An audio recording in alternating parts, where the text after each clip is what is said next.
I'm very happy and glad to be here with the IFSS team.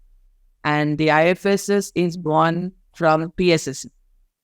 So we are all PSSM masters and we are all spiritual scientists. We are all carrying the torch, as Harinji said, that we are all carrying the torch of PSSM. There's not one or two, there are thousands and lakhs and millions of torch bearers now of PSSM.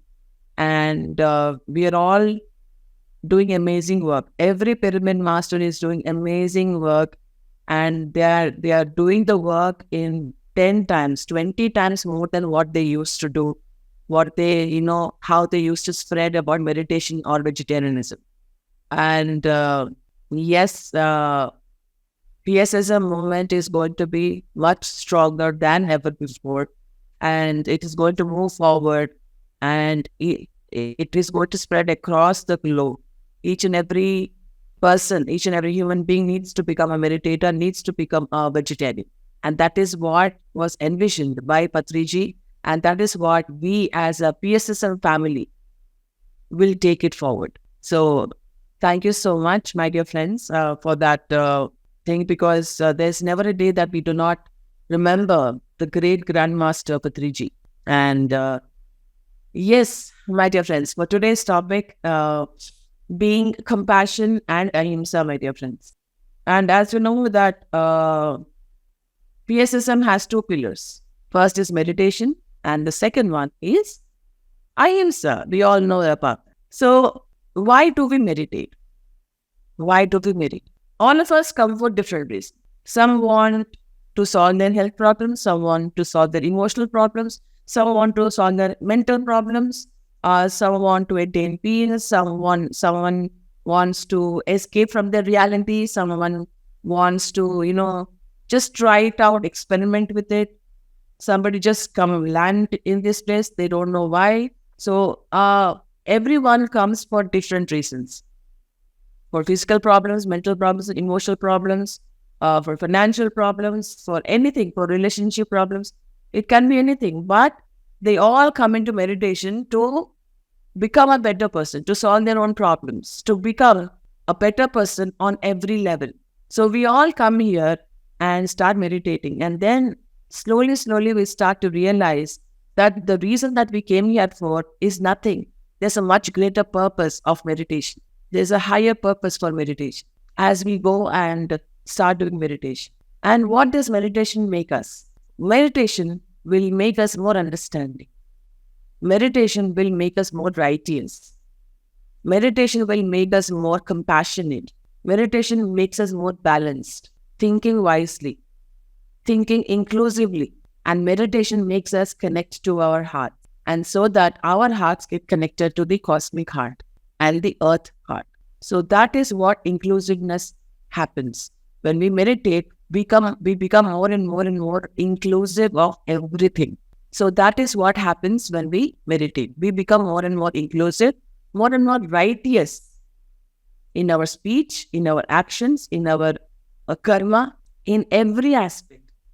Isn't it right, my dear friends? So we, as Patriji said, we are not human beings having a spiritual experience. We are spiritual beings having a human experience. We are here to experience how a human life, and a human life is all about evolving from a human being to becoming a superhuman being. And how do we become a superhuman being? By adapting meditation and compassion in our lives and practicing it and cultivating your heart, cultivating your mind. So that is how we improve ourselves, we evolve ourselves, we cultivate ourselves. We are not born with anything inbuilt. We need to build everything within ourselves. We need to do some inner labor. So as we all know that we are here to learn meditation, practice meditation, teach meditation, and spread meditation. Now, meditation and Ahimsa go hand in hand, my dear. They go hand in hand. When you become more and more meditative, even outside of meditation, when you close your eyes or you open your eyes, you become more and more meditative 24 hours, the more you practice meditation. So the more you practice meditation, you become more and more compassionate towards every living being, whether it be human beings or animals or Mother Earth or nature or anything. Everything is living, isn't it? The earth is a living being. Animals are living beings. Plants are living beings. The nature is a living being, living and breathing and thriving through, just like you and me. So as we meditate more and more, we become more righteous and more compassionate. So then, Ahimsa. What does Ahimsa mean? Ahimsa means non-violence, non-interference. These are the two main aspects of Ahimsa, non-violence and non-interference. When we interfere in others' private or personal or any affairs, that means that we are violating their rights. So now, I'd like to ask everyone about compassion and Ahimsa. Let's focus on compassion and Ahimsa because that is the main topic for today. So Patriji has brought vegetarianism movement through PSSM. He has introduced vegetarianism to many, many, many thousands and lakhs of people and urged them to become vegetarian, to become compassionate, to stop killing animals, to stop the barbarity the animals are facing every day because of human beings. He has said no to meat and fish and eggs, no killing whatsoever. So that has brought a great deal of enlightenment within us.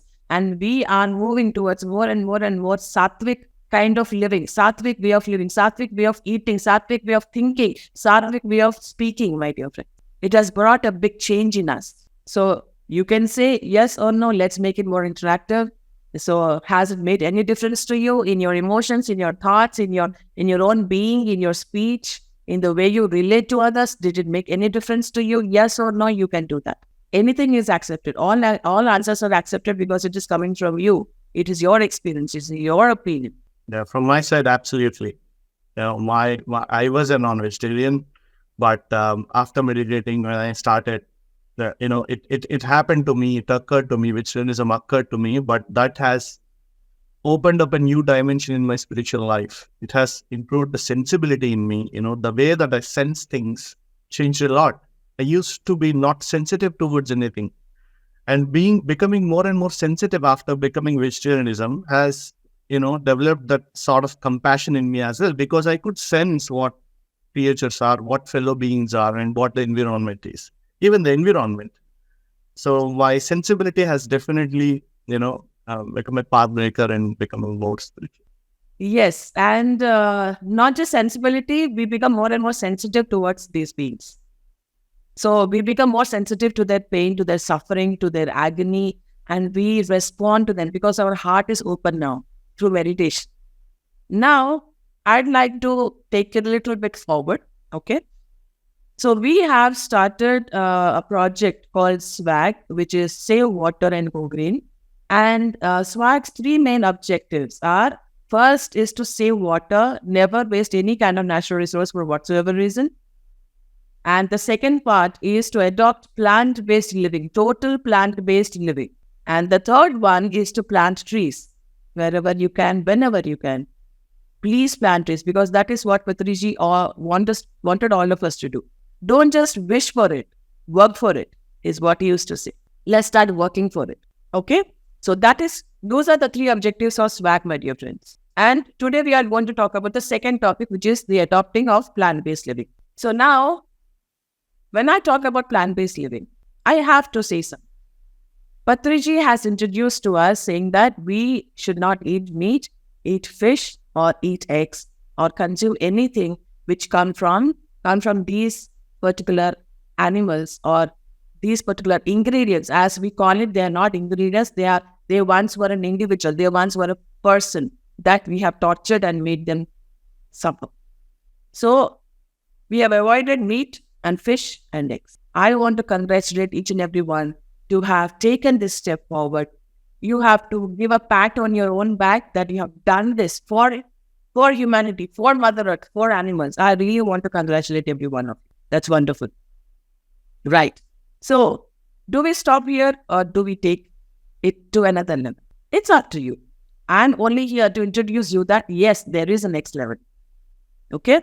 We have stopped meat and fish and eggs. Now, as SWAG, okay, I I'm urging all of you to avoid dairy and honey as well from your diet, from the products that you're using, from everything that you use, because these two are also a product of violence. Lot of Ahimsa is going on in these two ingredients. When they land up on your plate or on your cup or in your glass or in your creams or in your products that you use, everything, these two need to be avoided. And why? Number one is that India is the largest producer of leather and beef. Why? Dairy industry. Dairy industry is the raw material for leather and beef. Thanks to the dairy industry, we are thriving in leather industries and beef industries. India being, we all call her Gomata, right? So I want to give you a small glimpse of how a cow's life or a buffalo's life is like. The moment a female calf is born, the female calf is brought back to the dairy industry. Okay, and if a male calf is born, then the male calf is immediately sent to slaughter because they are of no use for the dairy industry. Killed, slaughtered for veal and beef and leather and what not. Anything that they can get the bones, they use something, they make the use of the bones and everything. You go to any dairy industry, my dear friends, there will not be a single male calf. All babies sent to slaughter. All the babies. I'm using the word babies, my dear. And the female calf is brought back to the dairy industry and she is impregnated forcefully throughout her life. Okay? And she is made to be pregnant throughout her life. Immediately, one after the other, till she is unable to become pregnant again, forcefully. And she is made to live in such cruel atmosphere in her own dung, in her own urine, in her own feces. She does not get any veterinary care. Nobody cares about her well-being.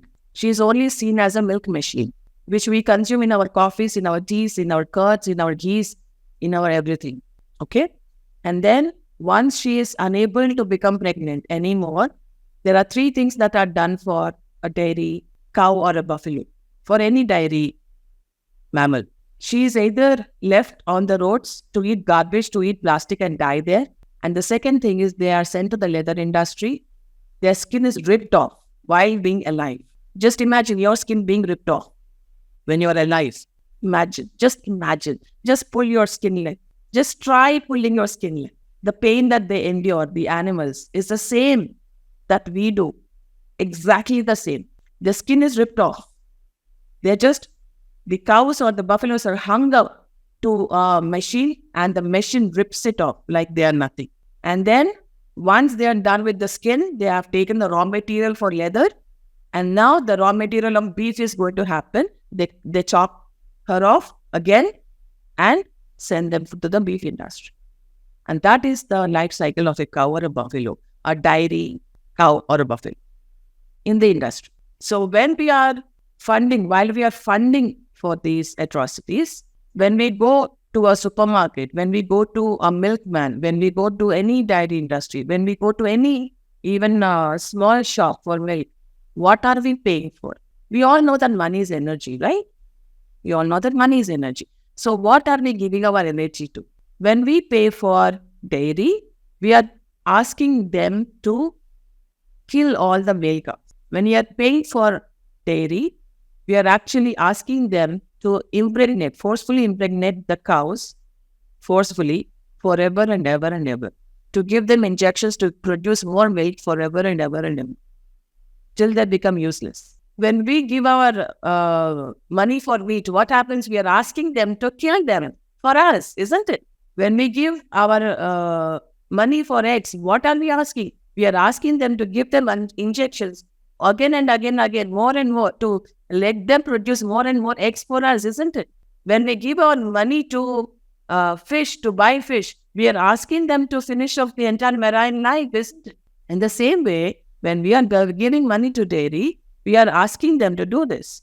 We are saying that I don't care what you do with those animals, I want my milk. I don't care what you do with them, how you can, I want my milk. If you're not giving it, I will go to another shop. But I want my milk. We consume milk for health reasons. We want calcium. We want to make our bones strengthened. We want this thing. We want that thing. So that is the reason why we consume. And the second aspect of consuming milk is conditional brainwashing, cultural brainwashing. Family, it comes from family to family to family. That is all brainwashing. And we strongly, firmly believe that what I'm saying right now is wrong. You will say that what I'm saying is wrong right now. You will definitely say. Why? Because it doesn't, you can't accept it over here. You can't accept it. You will get angry because I'm saying that. The first emotion that comes to you when you're not accepting is anger. And the second thing which comes is non-acceptance. That is what happens. When you hear something that you do not like, you get angry. But it is not about you or me, it is about the animals. I'm talking I'm becoming the voice of the animals. I'm not talking to your mind, I'm talking to your heart. I would want to talk to your heart. Can I please speak to your heart? Can I please speak to your heart? I don't want to speak to your mind. I want to speak to your heart. Our heart never gets angry. Our heart tries to be inclusive. Our heart tries to be compassionate and loving and beautiful.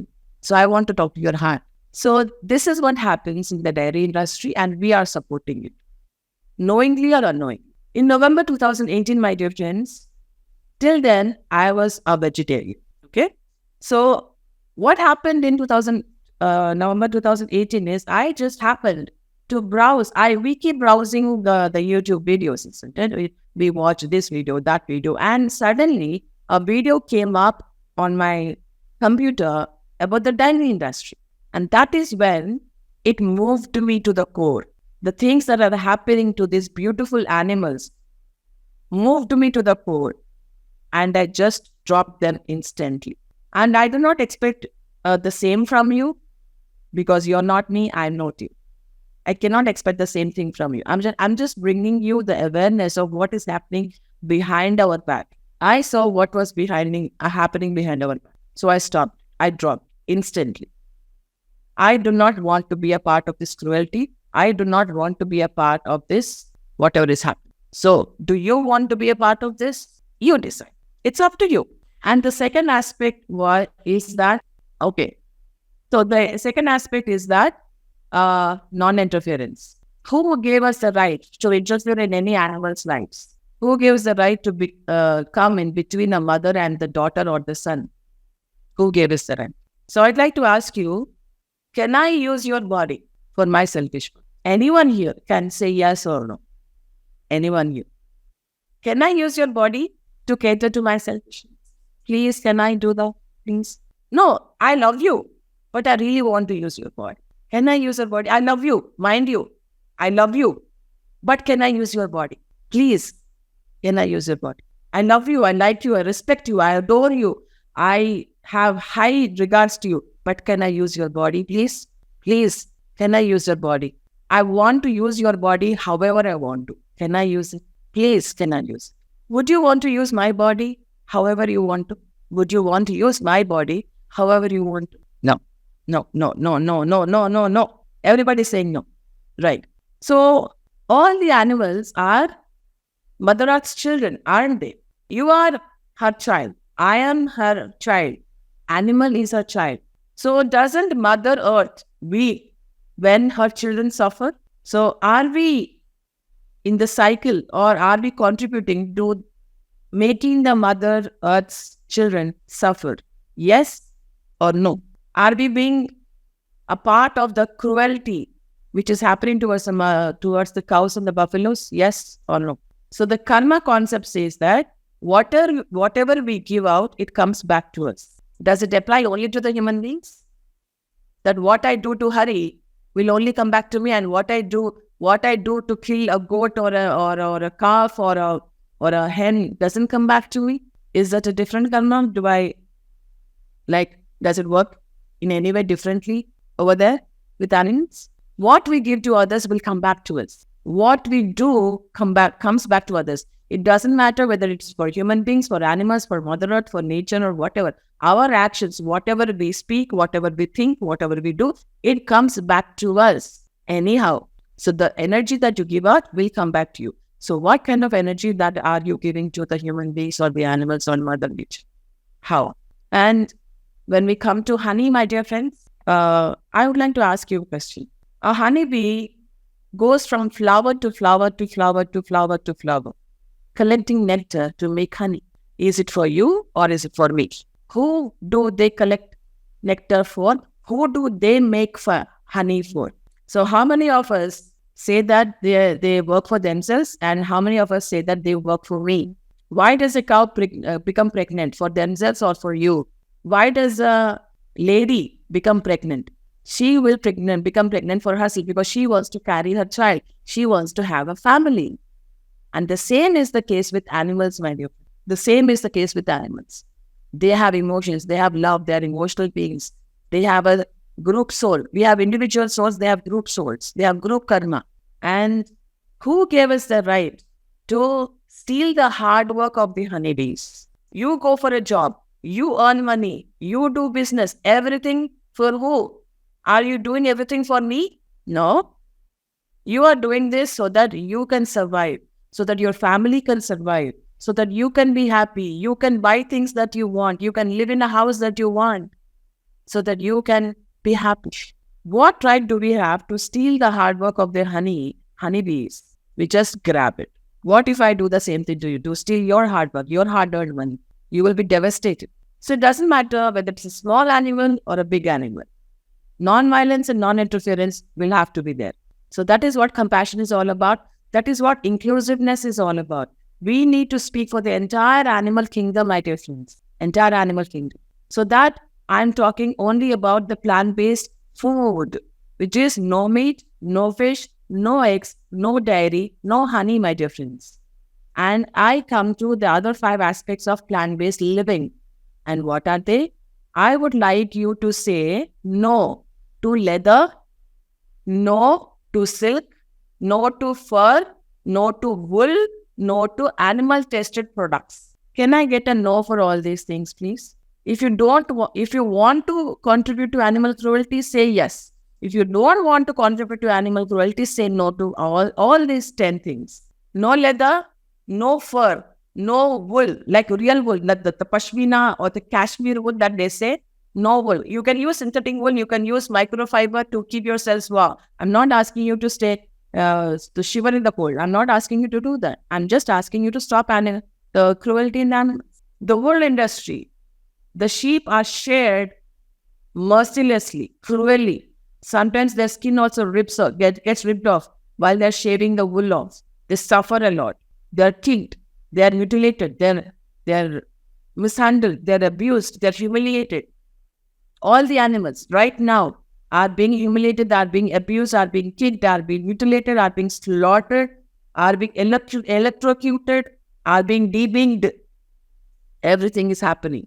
And we as human beings should become their voice. Each and every human being here right now in this Zoom session, and whoever is watching this on YouTube, please become the voice of the animal. Please become the voice of the animal. Silk. Approximately 6,500 silkworms are boiled alive to make 1 kg of silk. What are we wearing? Are we wearing status? Are we wearing luxury? Are we wearing style? Are we wearing the trend? What are we wearing? We are wearing the dead silkworm. Approximately 15,000 silkworms are boiled alive to make 1 silk saree, pure silk saree. 15,000 silkworms, 15,000 living beings boiled alive. Just imagine that. Okay? And then animal-tested products. Please, whenever you buy a product, please see the label not tested on animals and then only buy it. We are talking only about animals today, my dear friends. And compassion and ahimsa. Let's contribute to ahimsa rather than himsa. And then, if you want to go further to the entire animal kingdom, I would like you to say no to zoo, no to circus, no to animal water parks, no to big aquariums, no to animal entertainment, no to animal sports, no to animal transportation. I want to see more and more no's over here. The tangas that you use, the tangas that you get on, the camel rides that you do, the elephant rides that you do, The animal sports, the horse racings, the all kinds of animal sports, are those animals happy or sad? And who's making them sad? They are, animals are not our slaves. They are not products. They are not objects. They are not machines. They are not anything that we want them to be. They have their own life. They need to have their own freedom. Animal rights are not very different from human rights. So, my dear friends, please be aware of what you're contributing to and be compassionate to each and every living being. Please be kind to one another, all the human beings, especially human beings. Please be kind to one another. Let's make ourselves a better and a better person by practicing meditation every day and by practicing Ahimsa every day. Total Ahimsa. Total Ahimsa. Don't be partially compassionate to a certain species of animals and be cruel to others. Be in total Ahimsa. So that is what I wanted to bring to your awareness, my dear friends. I am just an informer. I'm not asking you to do anything. I'm not implying anything. I just want to give you this knowledge just in case that you didn't know. If you know, that's great. If you didn't know, then this is the information that I wanted to give to you. And I want you to make a conscious decision, a compassionate decision of how you are affecting, how I am affecting on the other living beings, and why the earthquakes or the catastrophes or the cyclones or the tsunamis happen, because the Mother Earth is angry. And why is she angry? I'm not doing anything. I'm not doing anything. Why is she being angry at me? What have I done wrong? I'm just following my culture. I'm just following my brainwashing. I'm just following my mind. I'm just following what is being said. What did I do wrong? Where did I go wrong? What wrong have I done? So please become more and more yourself, the real self, the true self. We're all like an onion, getting their layers peeled off and become the one true self that we all are. We all are that. We all are inside that only. We are all one. And we show that oneness for each and every living being. Is I feel that you can't do anything to my body, you can't use my body. The same thing should be applied for each and every body. Isn't it, my dear friends? Oneness, that is what oneness is all about. We treat each and every living being just like we are. We treat ourselves. That is oneness. That is inclusiveness. That is compassion. That is being non-violent. That is being non-interfering. Thank you so much, my dear friends. Yeah. So what I mean to say is that when I talk about plant-based living, I don't want you to change the habits. I want you to find alternatives. You need not change your habits. You need not change what you're consuming. Your eating habits can be the same. Your living habits can be the same. I'm just asking you to shift from Himsa to Ahimsa. Simple aspect. And so the substitutes for, especially in milk, are coconut milk, almond milk, soya milk, oats milk, cashew milk, peanut milk, potato milk. There are so many milks. You can use any of them to have your coffee, tea, curd, tea, ice cream, chocolates, cheese, butter, everything that you can make. And each and every alternative is now becoming more and more available than ever before. Ma'am, the veggies too have their own life cycle. How far is it correct to consume vegetables then? Yes. That is the reason why I showed the picture wherein we have the human evolution cycle. So that is what we need to go through. Okay. So if we want to talk about veggies and fruits, okay, then we all have to become vegetarian right now. Since that is not possible, I'm asking, see, what is Ahimsa? What is plant-based living? It is becoming less and less and less harmful. Become less harmful. As much as possible, become less harmful. That is all what I'm saying. See how much you can become less and less harmful. We need to go from this, and then we need to go from, see, I'll show you the picture again if you all want it again. So this is the cycle from a non-vegetarian to a lacto-vegetarian to plant-based to raw foods. Raw foods means vegetables and fruits together, fruitarian also, then to liquid foods, then to become a breatharian. So that is the cycle that we all need to follow. Because we all know that everything has life, everything has a life cycle. So that is what we need to go through. That is the process of evolution. Everything is life, yes, agreed. We need to become breatharian. So become less and less and less harmful. Become more and more harmless as much as possible. Yeah. Anyone? What if someone has a cow at home and taking care of cow and having milk? Right.